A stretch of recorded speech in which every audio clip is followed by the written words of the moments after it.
A Dios, pueden tomar sus lugares, hermanos. Vamos a terminar hoy por fin el libro de Nehemías. Hoy es el cierre de este maravilloso libro que nos deja una gran enseñanza a nuestras vidas. El libro de Nehemías es un libro que lo han leído tanto creyentes como no creyentes, y muchos han sacado principios de liderazgo de este libro.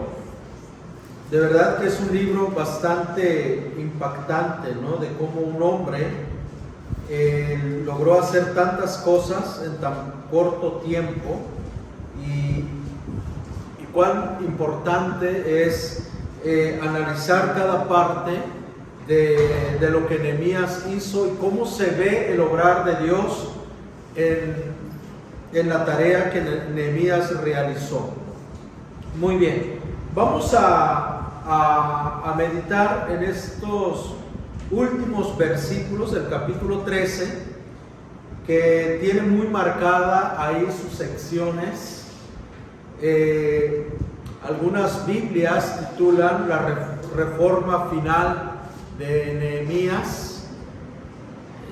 No sé cómo lo traduce la Nueva Traducción Viviente, pero lo que encontramos en el capítulo 13 es algo que a lo mejor a muchos de nosotros no nos gustaría, ¿verdad?, encontrar al volver, ¿no?, a supervisar la obra que había hecho y encontrarnos con las cosas todo lo contrario, ¿no?, de lo que esperábamos recibir. Y es aquí donde yo pienso en algo que para ser un líder, para poder liderar, necesitamos no darle cabida a la depresión. Una persona depresiva, créanme que no la hará para el liderazgo, ¿no? Porque yo al leer estos últimos capítulos o versículos del libro de Nehemías, yo en su lugar yo renunciaría, ¿no? Pero pareciera que él, en lugar de renunciar, agarra más fuerza y empieza a poner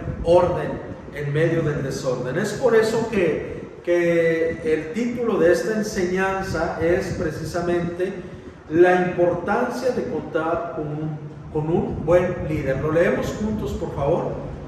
La importancia de contar con un buen líder.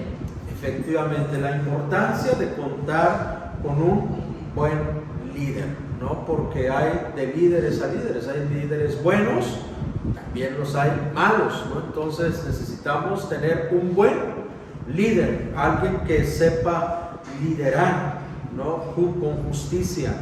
En el capítulo 13, para poder ponernos en contexto, resulta que Nehemías delegó responsabilidades, y una de esas responsabilidades muy importantes se lo delegó a su hermano, a ciertos levitas, a ciertos sacerdotes, y él regresa a su antiguo trabajo. Pasa un tiempo, algunos le calculan unos 12 años, otros un poquito más. Él regresa nuevamente para ver cómo está funcionando el pueblo. Y cuando él regresa, se lleva una gran sorpresa, porque todas las promesas, el pacto que el pueblo había hecho con Dios en el capítulo 10, ahora es un desastre. Nadie estaba cumpliendo con lo que había prometido. Y eso es lo que hoy vamos a meditar, es lo que hoy vamos a aprender. ¿Con qué problemas se encontró Nehemías? Es una pregunta. ¿Con qué tipo de problemas Nehemías se encontró? Vamos a leer del versículo 13, por favor, capítulo 13, versículo 1 al 3. Lo leen, por favor, los que traen la Nueva Traducción Viviente, 1 al 3.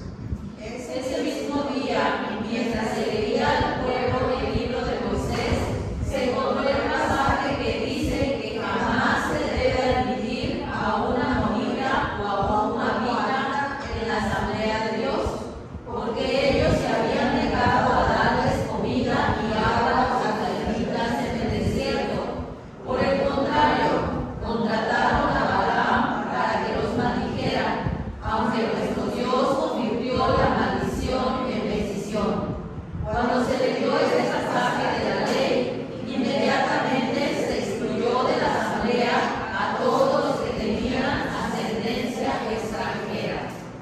Ok, entonces cuando Nehemías llega, lo que ellos ya habían prometido, separarse de todos los extranjeros que los contaminaban con sus creencias, cuando Nehemías llega se encuentra que el pueblo estaba mezclado.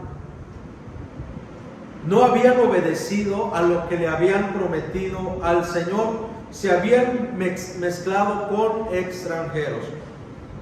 ¿Qué podemos aprender de esto? Hay un refrán que dice: dime con quién andas. Efectivamente, ¿no? Y más adelante vamos a encontrarnos que el pueblo hebreo, el pueblo de Israel, se casa con mujeres que ni siquiera dominan la misma lengua, ni siquiera hablan el mismo idioma. ¿Cuál es el peligro? ¿Cuál es el riesgo? Pues que no iban a poder transmitir la ley de Jehová. Y había el riesgo de que la ley se perdiera, porque antes se transmitía de forma oral. Ahora bien, Nehemías llega y lo primero que encuentra es que el pueblo se había mezclado. Y aquí podemos encontrar un principio, ¿no?, para el matrimonio. Muchas veces, aquí hay jovencitos, jovencitas, padres, piensen muy bien,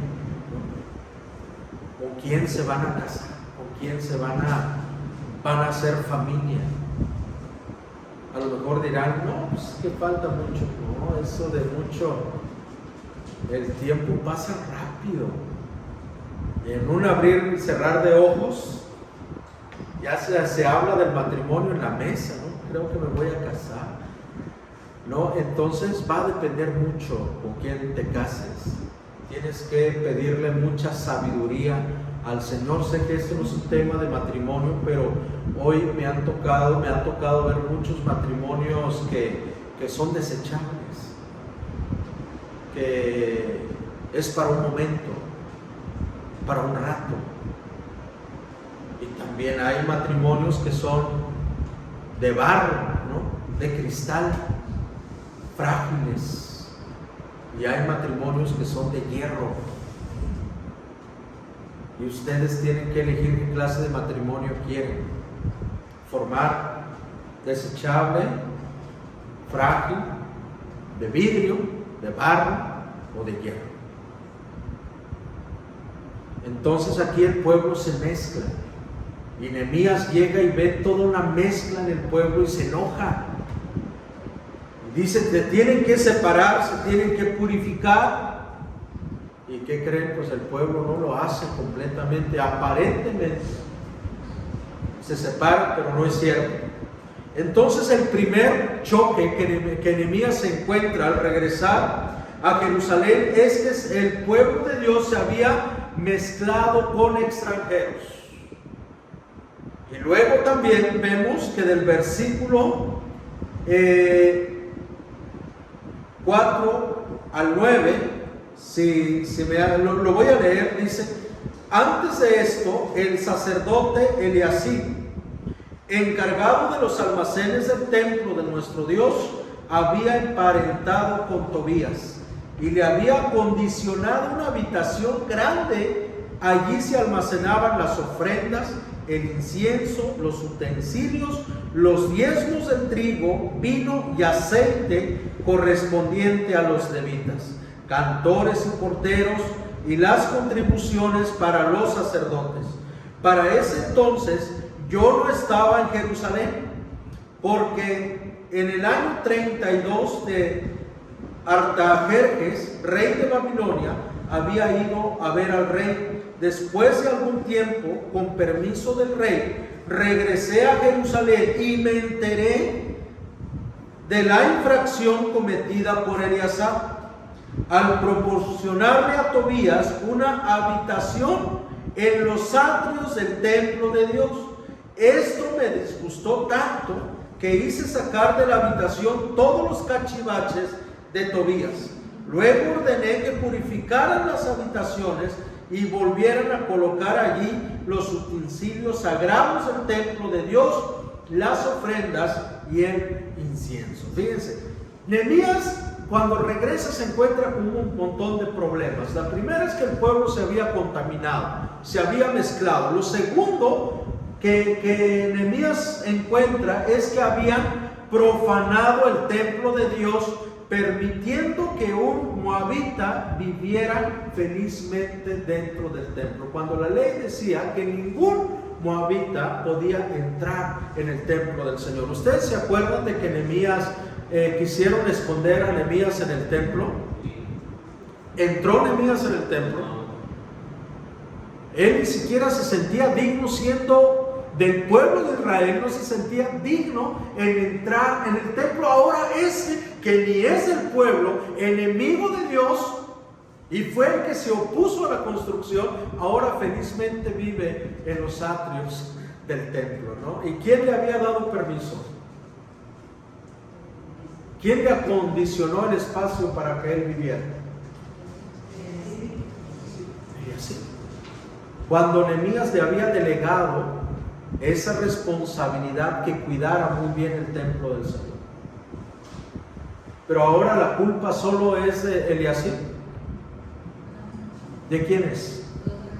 De todo el pueblo, porque no estaban interesados en la casa de Dios. Y es lo mismo que sucede hoy en día, cuando el liderazgo permite ciertas cosas que profanan el templo, la casa de Dios o el cuerpo de Cristo que es la iglesia. Cuando permitimos ciertas cosas y el resto no dice nada, tanto culpable es el líder, el encargado, como culpable es la iglesia, porque estamos para dar testimonio del cuerpo de Cristo. Eso hablaba de que el pueblo no le interesaba lo que pasara con la casa de Dios. Nosotros tenemos que ser celosos, pero no del esposo, de la esposa, sino de la palabra de Dios, de la iglesia. Pablo dice que era celoso de la palabra de Dios. Y muchas veces nosotros permitimos cosas que contaminan el cuerpo de Cristo.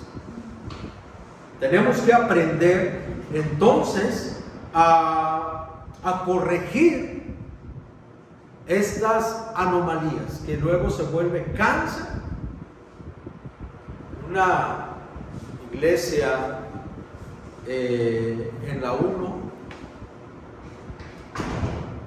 hay el director de la alabanza, pues se le ocurre ponerse un tatuaje. Y le fue permitido, nadie le dijo nada. Ahora toda la banda de músicos con tatuajes. Ahora lo quieren frenar, pero ya la autoridad les fue quitada. ¿Cómo? Porque no se supo frenar desde el momento preciso. Y Nehemías, esto es lo que él hace. Esto es lo que Nehemías hace. Cuando él ve esta situación que profanaba el templo de Dios, ¿qué dijo Nehemías? ¿Cómo se sintió Nehemías? Me disgusté muchísimo. Y inmediatamente, ¿sabes qué? Júntame tus cosas y te me vas.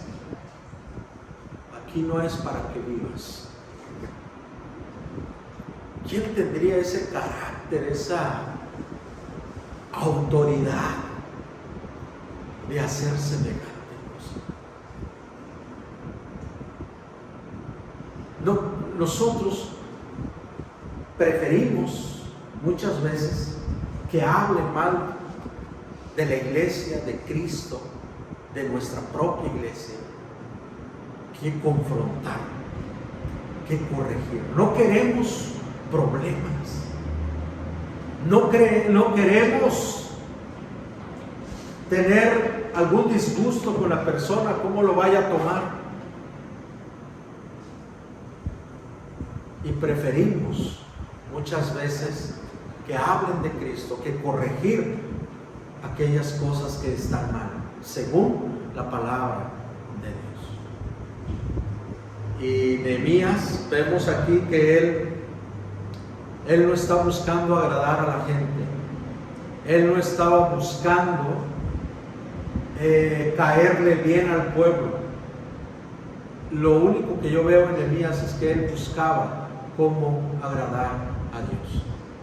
Cuando nuestro interés es cómo agradar a Dios, cuando nuestro interés es que el nombre de Cristo, que el cuerpo de Cristo sea glorificado, santificado, es cuando tenemos el atrevimiento, es cuando tenemos el valor de poder señalar y confrontar las cosas que no están bien. Entonces Nehemías, cuando él llega a Jerusalén, no la tuvo fácil. No la tuvo fácil. Después, ¿con qué otra cosa se enfrentó Nehemías? Del versículo 10 al 14, les voy a pedir a los que traen la Nueva Traducción Viviente, si lo leen por favor, 10 al 14. También descubrí que no se les había entregado a los levitas las porciones de comida que les correspondían, de manera que todos ellos y los cantores que debían dirigir los servicios de adoración habían regresado a trabajar en sus campos.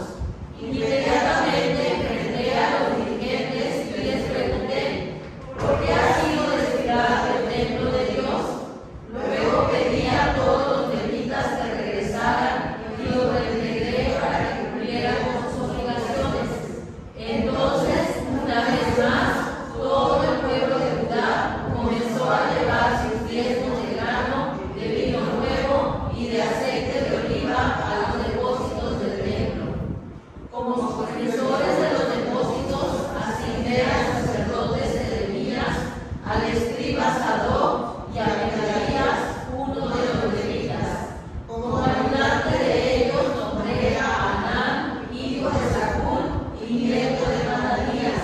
Estos hombres gozaban de una excelente reputación y su tarea consistía en hacer distribuciones equitativas a sus compañeros levitas. Recuerda esta buena obra, oh Dios mío, y no olvides todo lo que fielmente he hecho por el templo de Dios y sus servicios. Amén. Muy bien, hasta aquí ya llevamos 3 cosas que Nehemías se encontró y que el pueblo estaba haciendo mal durante su ausencia. Número 1, habíamos visto que cuando Nehemías regresa a supervisar el trabajo que él le había encargado a quienes él puso, y se encuentra de que el pueblo se había mezclado. Había una mezcla con extranjeros que estaban contaminando la fe de ellos, y entonces Nehemías lo que hace es separarlos. Una segunda cosa que Nehemías encontró es que en el templo del Señor, en el lugar sagrado, ahora vivía un extranjero, un moabita, que estaba profanando el templo del Señor. Entonces él lo que hace es limpiar y nuevamente santificar el lugar sagrado. Una tercera cosa ahora que leímos es que el pueblo había el descuido en cuanto al cuidado de los levitas. El pueblo se había vuelto mezquino con Dios, con lo que ellos habían prometido darle a Dios, y esto llevó a un problema. ¿A qué tipo de problema? A que los que servían en el templo de Dios, al no haber de qué comer, ¿qué hacen? Regresan a sus labores, comienzan a trabajar en sus tierras, y la casa de Dios estaba quedando en ruinas, porque no había quien atendiera la casa del Señor. Y entonces Nehemías llega y vuelve a confrontar a toda la población y les dice: ¿por qué está descuidada la casa del Señor? ¿Por qué no han hecho lo que han prometido? ¿Dónde está lo que le prometieron al Señor? Y entonces el pueblo recapacita y comienza nuevamente a trabajar, a obedecer, y la casa del Señor vuelve a funcionar nuevamente. ¿Qué trabajo, qué labor tan grande de parte de Nehemías. Y entonces dice la palabra en el versículo 12: todo Judá trajo a los almacenes la 10ª parte del trigo, del vino y del aceite. Puse a cargo de los almacenes al sacerdote Selemías. Entonces Nehemías vuelve a llamar a los que servían en el templo para que ocuparan su puesto nuevamente, ¿no? Y entonces esa es la tercera cosa que Nehemías encuentra y vuelve a corregir. Pero hay una cuarta cosa que está en el versículo 15 al 22. Esto lo vamos a leer de forma alternada. Yo leo el versículo 15, ustedes leen el 16. Dice: durante aquellos días vi en Judá que en sábado algunos exprimían uvas y otros acarreaban a lomo de mula manojos de trigo, vino, uvas, higos y toda clase de cargas que llevaban a Jerusalén. Los reprendí entonces por vender sus víveres en ese día. Algunos hombres de Tiro que vivían en Jerusalén traían pescado y toda clase de mercancía. La vendían al pueblo de Judá en días de descanso y nada menos que en Jerusalén. Así que censuré la actitud de los nobles de Judá y les dije: ustedes están pecando al profanar el día sábado. ¿Acaso no fueron cosas como estas las que hicieron sus antepasados y provocaron que nuestro Dios hiciera caer sobre nosotros y nuestra ciudad toda esta desgracia? Ahora ustedes provocan aún más enojo contra Israel al permitir que el día de descanso sea profanado de esta manera. Entonces ordené que cerraran las puertas de Jerusalén al caer la tarde, antes de que comenzara el sábado, y que no las abrieran hasta después de ese día. Asimismo puse a algunos de mis servidores en las puertas para que no dejaran entrar ninguna carga en sábado. Los mercaderes y los comerciantes de diversos productos acamparon fuera de Jerusalén 1 o 2 veces. Así que les advertí: no se queden junto a la muralla. Si vuelven a hacerlo, los apresaré. Desde entonces no volvieron a aparecerse más en sábado. Luego ordené a los levitas que se santificaran y vigilaran las puertas para preservar la santidad del día de descanso. Recuerda también esta buena obra, oh Dios mío, ten compasión de mí conforme al grande e inagotable amor. ¿Cómo ven el trabajo de Nehemías hasta aquí? Era mucha, ¿verdad? Lo leemos muy fácil, pero imagínate tratar de corregir la mercadería que se estaba haciendo el día sábado. Eran jugosas ganancias los que obtenían, y estaban profanando el día del Señor. Y Nehemías llega y ve, dice: y el respeto por la casa de Dios y el respeto para el día del Señor, ¿qué pasó? Dice que vio a la gente pisando uvas, acarreando trigos, con mulas, en pleno día de reposo, un día en el cual el Señor dijo que lo santificara, y el pueblo estaba en desobediencia. Y Nehemías corrige esa actitud del pueblo, tomando medidas bastante drásticas, advirtiendo a todos aquellos que se esperaban a la entrada de la puerta para vender sus productos. Y los veo aquí, el día sábado los voy a encerrar. Y dice: nunca más volvieron a aparecer ahí. O sea, Nehemías tenía un profundo celo para que las cosas de Dios funcionaran bien. ¿Y con qué fin? ¿Con qué objetivo? Aquí él lo dice. ¿Por qué le interesaba tanto a Nehemías poner orden en las cosas de Dios? Agradar al Señor. ¿Agradar al Señor?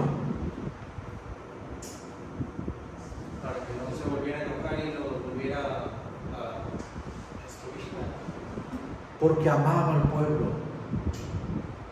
Dice Nehemías, si ustedes siguen comportándose de esa manera, van a despertar la ira del Señor. Acuérdense de cómo han sufrido, acuérdense lo que hicieron sus antepasados y vino desgracia sobre ustedes.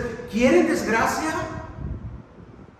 No, pues entonces obedezcan. Lo que Nehemías no quería era que el pueblo sufriera. Y les hace recordar, les dice, si ustedes se siguen comportando de esa manera, el Señor les enviará desgracia. ¿Qué podemos aprender de esto? ¿Cuántos de nosotros repetimos la desgracia de nuestros padres por no querer obedecer? La desgracia de nuestros antepasados por no querer cambiar. Y Nehemías le recuerda al pueblo la importancia de obedecer y andar en los caminos del Señor para que venga sobre ellos bendición del Señor. Estaba buscando el bienestar de un pueblo, el bienestar de una nación. Hermanos, muchas veces nos molestamos cuando alguien nos señala algo o nos corrige en algo. A veces nos enojamos, pero no nos detenemos a pensar que esa persona quizás lo que quiere es que nosotros estemos bien. Ustedes cuando regañan a sus hijos, cuando le llaman la atención a alguien, ¿lo hacen porque les cae mal o porque realmente quieren el bien de esa persona?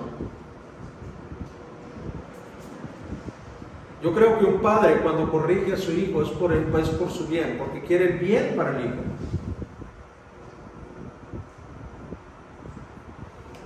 He escuchado a padres decir, mira hijo, prefiero pegarte aquí en la casa y corregirte aquí que otro te corrija en la calle. Y es muy cierto. Tenemos nosotros que aprender de esta lección de Nehemías, el querer hacer las cosas bien, no para él. Él no necesitaba nada, él era el copero del rey, le sobraba. ¿Qué le faltaba a Nehemías? Nada, él estaba bien. Y él pudo haber dicho que yo esté bien con Dios, lo demás no me importa, como muchos de nosotros pensamos a veces. Muy su vida es yo con Dios y la vida de esa persona ni me interesa. Pero somos un cuerpo. ¿Acaso dices cuando un dedo de tu pie por ahí pescaste un hongo y dices, bueno, ¿qué tal? Y se ve, ahí se va? Es parte de tu cuerpo y lo cuidas. Y vas con el podólogo, con alguien, a ver quién te rescata la uña o el dedo, ¿no? Dependiendo de la gravedad del asunto. No podemos ser ajeno a algo que está lastimando nuestro cuerpo. Lo mismo, el apóstol Pablo dice que todos nosotros somos un solo cuerpo. Lo que usted hace afecta el cuerpo de Cristo. Lo que yo hago afecta el cuerpo de Cristo. Por eso yo tengo que buscar la santidad del cuerpo de Cristo. Tenemos que buscar la santidad. De hecho, cuando leemos la carta del apóstol Pablo, Pablo delega una tarea a las ancianas de la iglesia. ¿Sabe cuál es? A ver, díganlo fuerte. Dice, aconseje a las más jóvenes de cómo deben tratar a sus esposos. ¿Creen que ahorita habrá una joven con mucha humildad de que alguien que ni siquiera es su suegra, ni siquiera es su familia, le diga, oye, mira, debes de plancharle la camisa a tu marido? ¿Usted quiere planchar planchas? ¿No? Pero el apóstol Pablo eso le aconseja a las ancianas, dice, les pido que le enseñen a las más jóvenes de cómo deben tratar a sus esposos. ¿Por qué? Porque somos una familia, somos un cuerpo. en Cristo. Por eso es que nosotros debemos de cuidar mucho lo que hablamos de nuestros hermanos. ¿Acaso tú hablas mal de tus uñas? ¿Has hablado mal de tu cuerpo? ¿Has dicho, si vieras cómo están mis uñas? No hablas mal de tu cuerpo. Así no te gusta, así no te agrada, pero nunca vas a hablar mal de tu cuerpo. ¿Por qué entonces hablamos mal del cuerpo de Cristo, que es la iglesia?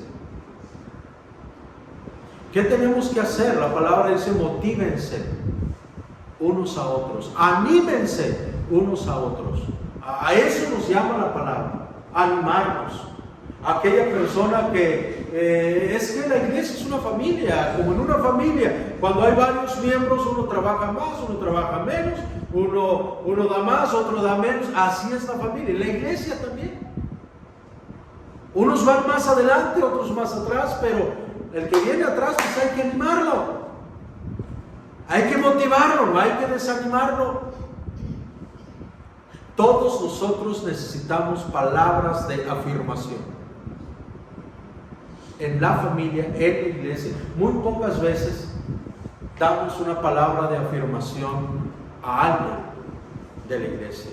De lo que va del día, ¿cuántos de ustedes en su casa ya recibieron una palabra de afirmación? ¿Saben qué es una palabra de afirmación? Que alguien les haya dicho ahorita en la mañana, oye, qué rico hueles, o qué bien se te ve esa blusa, esa playera. Es una palabra de afirmación. ¿Alguien la recibió en esta mañana?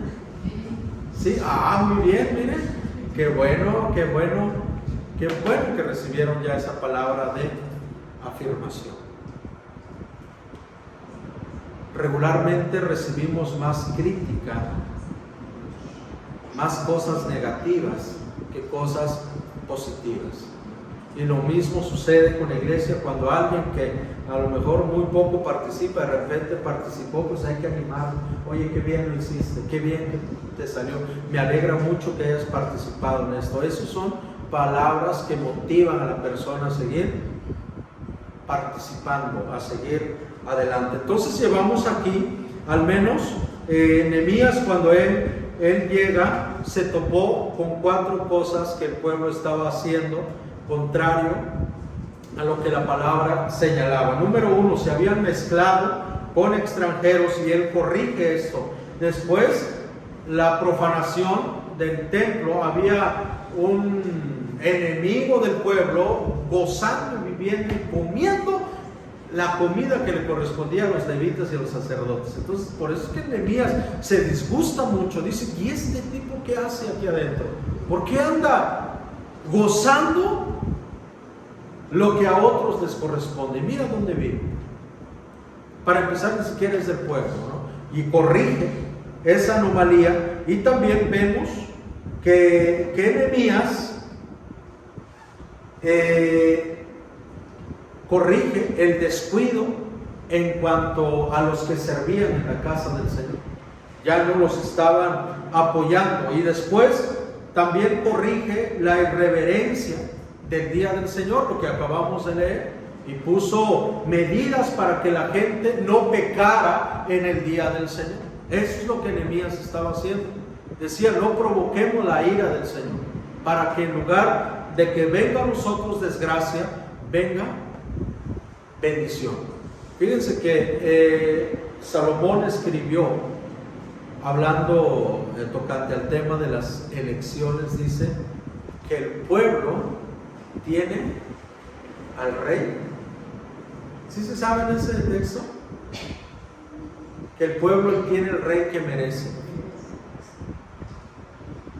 Yo me pregunto, tan mal estamos que ya no hay ni para dónde ir. O sea, esos son los gobernantes que nosotros merecemos. Así lo dijo Salomón, el pueblo tiene el rey que merece. O sea, ese es el rey que merece. Ya no hay para dónde ir. En la uno es otro, igual. Ahora sí tienes que poner el menos peor de todos. Ya no hay a dónde. Y lo mismo, ahorita, ¿para dónde ir? Yo oraba, le decía al Señor, ¿será que este es el rey que merecemos? Por cómo está el pueblo, por cómo está la nación. ¿No nos pudiste poner a uno mejorcito?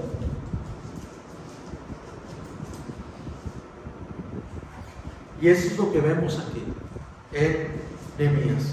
Y finalmente, hay aquí varias promesas. Dice en el versículo 23: en aquellos días también me di cuenta de que algunos judíos se habían casado con mujeres de Asdod, de Amón y de Moab. La mitad de sus hijos hablaban lenguas de Asdod o de otros pueblos y no sabían hablar la lengua de los judíos. Entonces los reprendí y los maldije.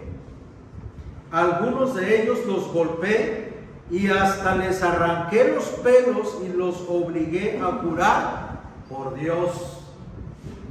Pues va a haber jaladera de cabello ahorita terminando. Les dije: no permitan que sus hijos se casen con los hijos de ellos, ni se casen ustedes ni sus hijos con las hijas de ellos. ¿Acaso no fue ese el pecado de Salomón, rey de Israel? Entre todas las naciones no hubo un solo rey como él. Dios lo amó y lo hizo rey sobre todo Israel, pero aún a él lo hicieron pecar las mujeres extranjeras. ¿Será que también de ustedes se dirá que cometieron el gran pecado de ofender a nuestro Dios casándose con mujeres extranjeras? A uno de los hijos de Joyadá, hijo del sumo sacerdote Eleazar, lo eché de mi lado porque era yerno de Sanbalat el horonita. Recuerda esto, Dios mío, en perjuicio de los que profanan el sacerdocio y el pacto de los sacerdotes y de los levitas, y los purifiqué de todo lo extranjero y asigné a los sacerdotes y levitas sus respectivas tareas. También organicé la ofrenda de la leña en las fechas establecidas y en la entrega de las primicias. Acuérdate de mí, Dios mío, y favoréceme. Esta parte, esta última parte, ¿será que tenemos permiso de maldecir? Dice: y los maldije. ¿Cómo pudiéramos explicar? El enojo de Nehemías era tan fuerte por lo que ellos estaban haciendo. Todo lo que prometieron en el capítulo 10 lo estaban desobedeciendo, una por una. Y dice Nehemías que él se molestó tanto que a algunos les jaló, literalmente dice, les jalé la barba, ¿no? Les jalé la barba, literal, ¿no? Era una práctica común en aquel entonces. No recuerdo a quién profeta le hicieron así, a un profeta de Dios, pero dice aquí la palabra: entonces los reprendí y los maldije. ¿Nos dará permiso esta parte de maldecir?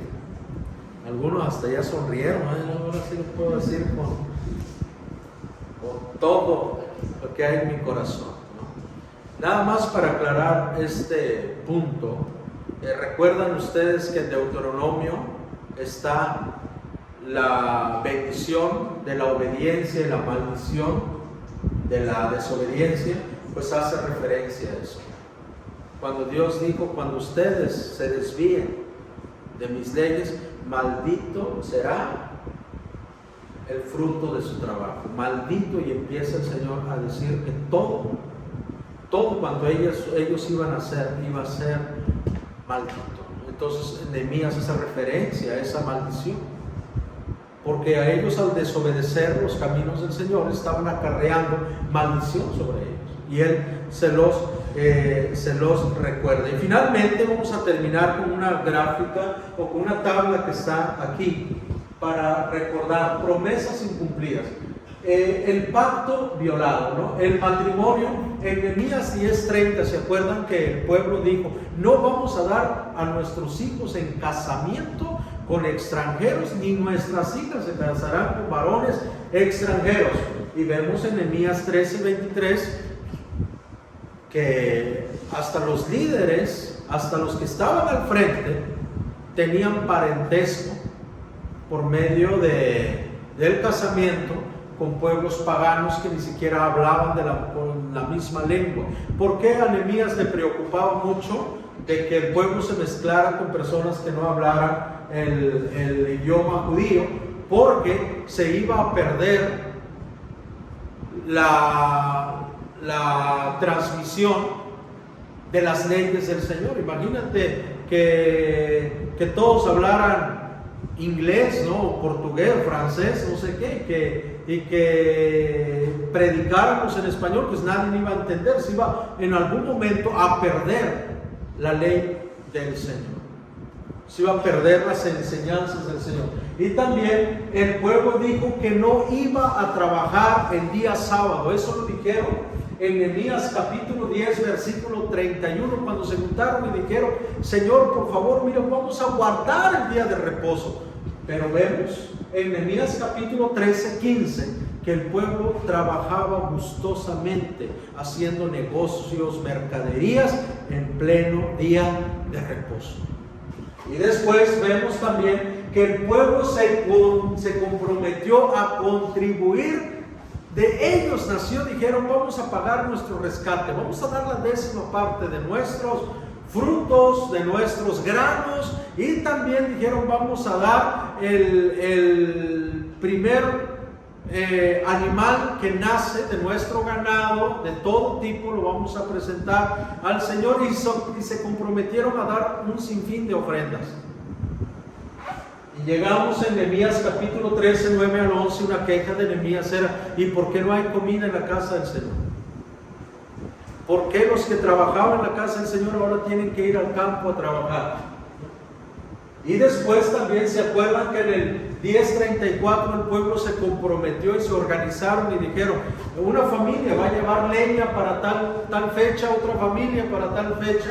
Y llegamos a Nehemías capítulo 13, 31, que no había leña. Entonces él vuelve a organizar nuevamente al pueblo para llevar leña. A lo mejor algunos estarán pensando: ¿y qué cocinarán o para qué quieren leña? No, lo que pasa es que Dios había dicho que en su altar el fuego nunca se fuera a apagar, que no se apagara el fuego. Entonces, pues el fuego consume leña, entonces era una tarea de ellos llevar constantemente la leña. Y eso tiene una enseñanza espiritual para nosotros. En Hechos dice que el Espíritu Santo llegó a los que estaban reunidos en forma de fuego, ¿no? Y se describe al Espíritu Santo en forma de fuego. Eso es una tarea de nosotros. Dirán: ¿y dónde voy a conseguir leña? Ahora la leña es nuestra relación con Dios. No cuidar nuestra oración, no cuidar nuestra lectura, no dejando de reunirnos, porque esto mantiene nuestra fe encendida. Por eso todo esto era un símbolo del Antiguo al Nuevo Testamento. Entonces la ofrenda de la leña era una ofrenda que no se apagara el fuego. Y también había las ofrendas de las primicias. Y vemos en Nehemías 10, 35 al 36 que el pueblo se compromete a dar toda clase de primicia. E incluso dijeron: hasta nuestro hijo, el primer varón nacido, lo vamos a entregar. O sea, estaban tan dispuestos a servir a Dios que llegamos a Nehemías 13, 31, pero ni siquiera el fruto de sus cosechas, ¿no?, habían dado al Señor. Y también eso lo podemos corroborar en Malaquías, ¿no? Y ahí vienen las citas que también Malaquías dice por qué el pueblo se ha contaminado, ¿no? Lo que es contemporáneo. ¿Qué enseñanzas obtenemos de este capítulo 13? Al menos yo encuentro las siguientes enseñanzas. Lo leemos junto, el primer punto. No existe triunfo sin riesgo de fracaso. Efectivamente, no existe triunfo sin riesgo de fracaso. Si tú eres una persona y dices: yo no quiero servir a Dios porque tengo miedo a que no me salga, el riesgo de que no salga es un 50 y 50, o sea, te tienes que arriesgar. tienes que arriesgar. Si temes, si te dice, oye hermano, ¿por qué no discipulas? Ay hermano, que no puedo porque no voy a poder. Nunca vas a salir de donde estás. Tienes que asumir el riesgo de que no te salga, de que la eches a perder.